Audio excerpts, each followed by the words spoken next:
It was something that was actually written by our industry, and it survived to this day pretty much in its original form. And that's really the mark of something that is remarkable. Principles get to the sort of heart of our industry, our profession, and so it's about doing the right thing. And it doesn't then enumerate to do the right thing. You have to do this, you have to do this, you have to do this. I mean, the principles are to act in the best interests of clients, to put clients' interests before your own, and there are, I mean, obviously there's detail involved, but the overriding principle is what controls the legislation. It's what controls sort of how people act, as opposed to sort of allowing people to check a box. And frankly, that's why it's survived. And at the heart of it, I think, is an ethical responsibility to a client.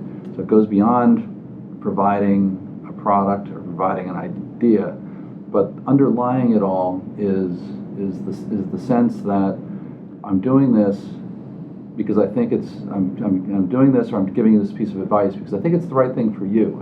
It's in your best interests, and my interests are secondary. And firms that are founded with the underlying fiduciary principle will always put the client's interest before their own. So when a firm that's part of the IAA is providing advice to a client, the advice is for the client first and the company second.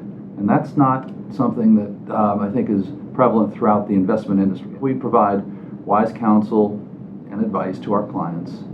We will eventually, or secondarily, we'll prosper too.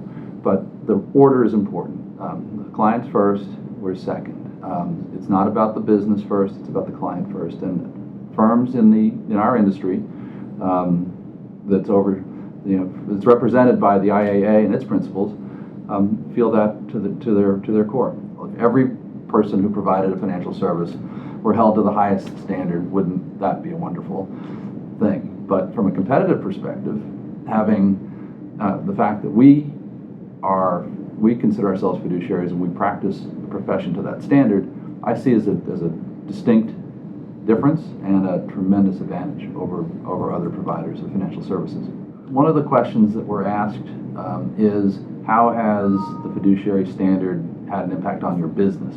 And what I see is that as we hire or as we retain people, the folks who are attracted to this business start with asking, how is this going to benefit my clients?